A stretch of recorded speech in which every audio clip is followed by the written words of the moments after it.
Mercosur fue de los 90 para acá, más allá de determinadas circunstancias originales, una de las grandes esperanzas a nivel comercial del continente. Ahora te voy a preguntar, Karim, por el tema del petróleo, a fondo y cómo está incidiendo. Pero antes, quería que Ayelen nos contara por qué hay crisis en el Mercosur. ¿Se puede hablar de crisis en el Mercosur y qué implica ello?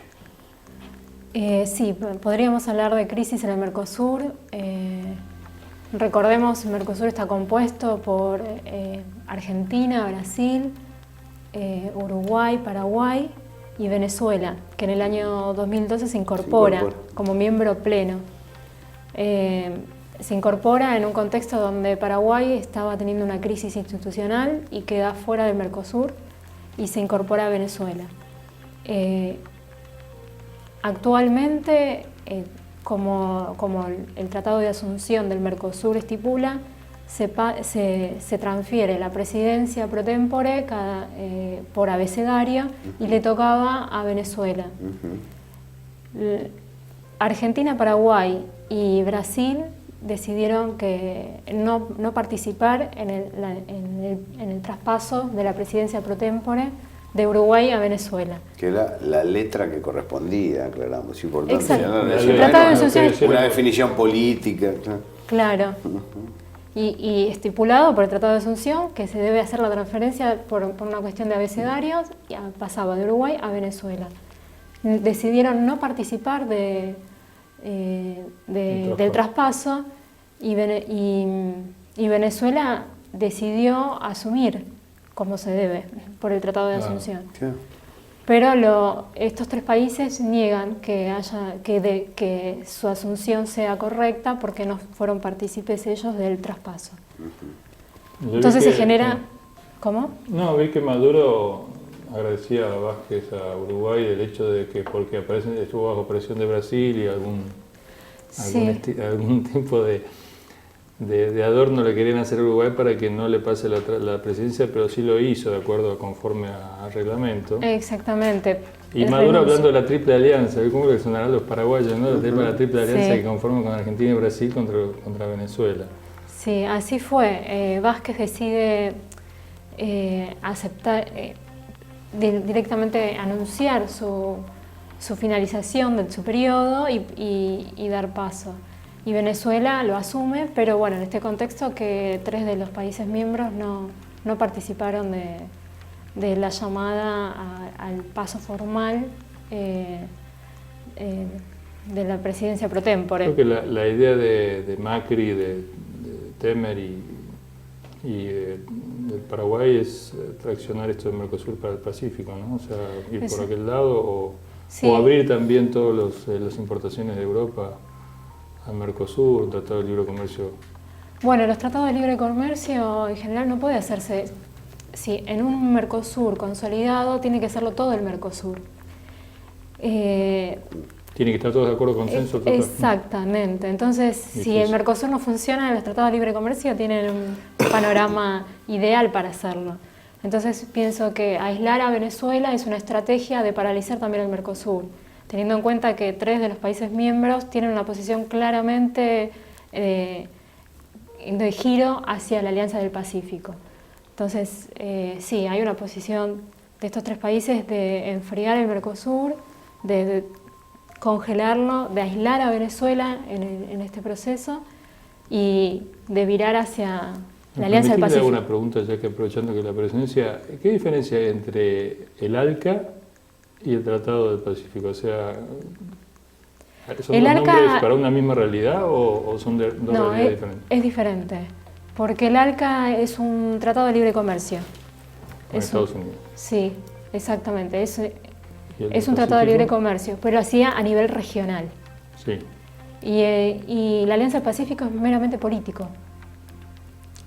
Es una alianza política, más que nada. Interesante, ¿eh? Pero no es la puerta para... Es la puerta para los TTP, por ejemplo, que es un tratado de libre comercio, el TTP. Bueno, parece. Entonces es una puerta, sí. Y los países de la Alianza Pacífica claramente tienen todos tratados de libre comercio y están en el TTP. Así que sí, mirándolo como estrategia general, enfriar el Mercosur, claro.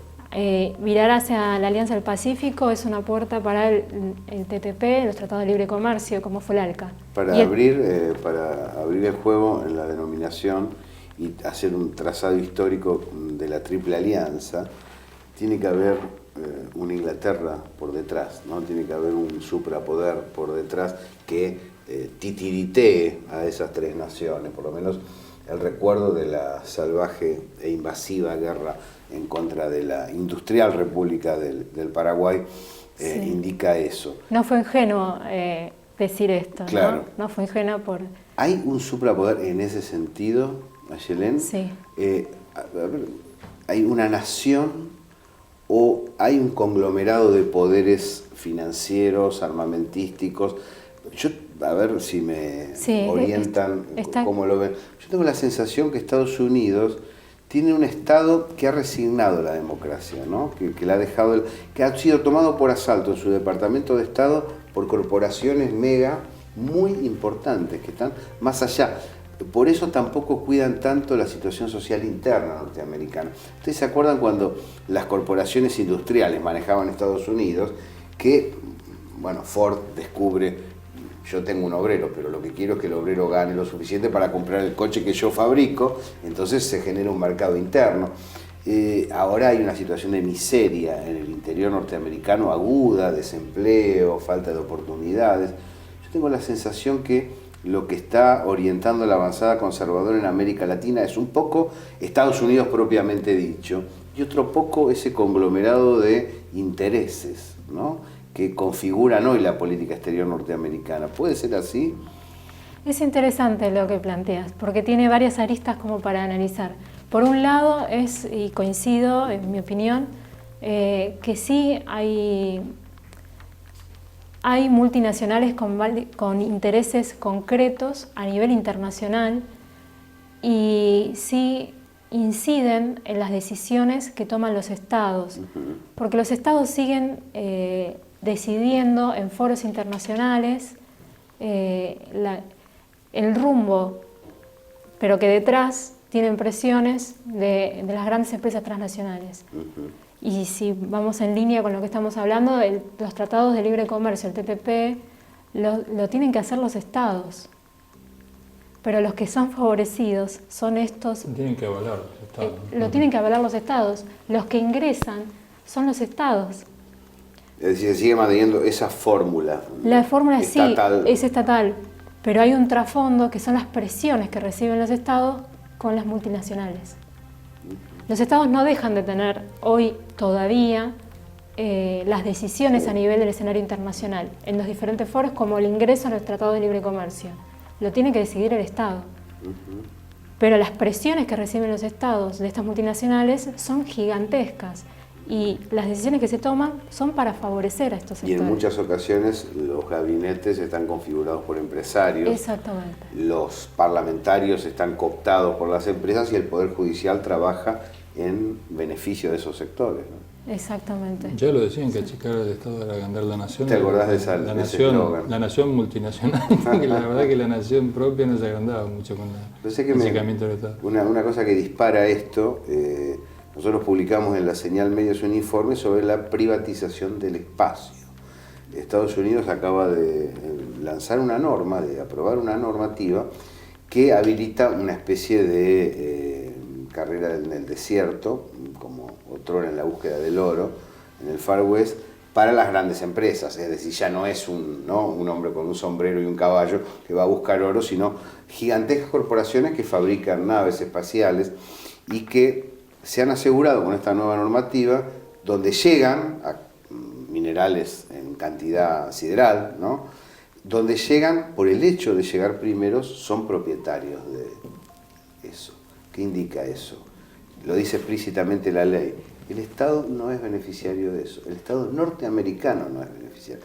Es decir, es una operatoria del Estado norteamericano en favor de las corporaciones transnacionales de manera directa, aún resignando sus propios beneficios. Su soberanía, porque en muchos casos los tratados de libre comercio habilitan para que se decidan cuestiones judiciales de las empresas en foros en organismos internacionales como el CIADI se deciden. Sí. Y la soberanía atenta con su soberanía. Bueno, el caso del reclamo argentino por la deuda externa, ¿no? Que fue un logro muy grande, pero ahora, digamos, la misma Argentina se ocupó con este gobierno, digamos, y con el arreglo del Congreso. Hay que decirlo, desgraciadamente el Congreso aprobó, porque si no era el cabo. Como todo, si no se hace lo que ellos dicen, es el cabo. Ya lo decía Cavallo. Entonces ahora el Estado vuelve a perder, digamos, otra oportunidad de intentar regular algo. Que el Estado es un Estado que tiene que ser mediador, de acuerdo a la ideología política que se transmite del primer mundo, el de la democracia. Es el Estado que debe regular los conflictos de intereses de la sociedad.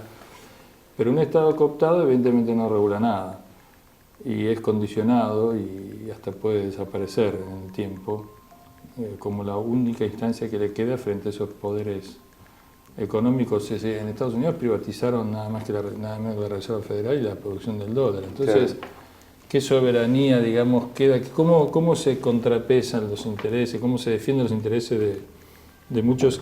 Y te voy a contar algo. En el Islam, en la visión del Islam, los bienes vitales de una sociedad necesariamente son públicos y son manejados por el Estado. No se pueden privatizar por ley. Vos no podés privatizar minas. Por ejemplo, el petróleo, en una época que se usaban los lagos de petróleo para prender lamparitas en la casa, bueno, era propiedad privada, no había problema. Pero a partir de que pasa a ser un bien vital, necesariamente se estatiza. Y no hay tutía en los bienes, digamos, en los bienes vitales. El agua, el aire, qué sé yo, la energía. Y sin embargo, digamos, en Occidente, que de alguna manera promueve el tema de la república, el tema del control de los poderes, separación de poderes, de controles, etc., lo que vemos es un avance de las corporaciones sobre el Estado. Dime de qué alardeas y te diré de qué rengueas. Claro, y entonces hay una política muy en contra del Islam y una deformación grotesca del Islam para que parezca aberrante a los ojos de la gente, porque ahí hay una visión alternativa a la realidad que se ha fortalecido y que además hace muy buenas alianzas, ¿no? Y eso hace muy buenas alianzas en el foro, digamos, en el poder multipolar que estamos viendo que avanza y que está muy fuerte. Y lo increíble, el caso de Rusia, por ejemplo, y dirán, es que en el terreno militar les están ganando. Que el terreno militar, cuando, digamos, Estados Unidos se basa en la fuerza, su poderío se basa en la fuerza, no en el convencimiento, digamos. Estados Unidos no convence, controla por la fuerza. El derecho a veto es un ejercicio de control de la fuerza, digamos, ¿no? Inglaterra no negocia con Argentina Malvinas porque tiene fuerza, no porque, digamos, tenga derechos. Entonces, cuando vos asentás tu poderío en la fuerza y en el terreno de la fuerza te gana el enemigo, digamos. Tenés un problema serio. Tenés un problema serio, porque ¿qué te queda? Sí, estaba viendo otro de los informes en esa dirección, las cifras de inversión del BB Banco Francés y del Santander en la industria armamentística. Lideran el ranking, están prácticamente fusionados, ¿no? ¿Esto qué quiere decir? Sabíamos y lo hemos denunciado, que armamento, finanzas, drogas son una tríada que en realidad está interrelacionada, pero no pasaba de ser investigaciones reveladoras de periodistas que metían la nariz allí. Estos son declaraciones legales, es decir, aparece ante el fisco español, por ejemplo, la inversión del Santander en la fabricación de armas. Ni siquiera hay un cuidado, una suerte de precaución para ocultar ese tipo de acciones. Me parece que está todo muy sobre la mesa en este periodo. Cuando el Papa dice estamos en guerra, sabe lo que está diciendo, la pugna de proyectos que se está desarrollando. Vamos al tercer bloque.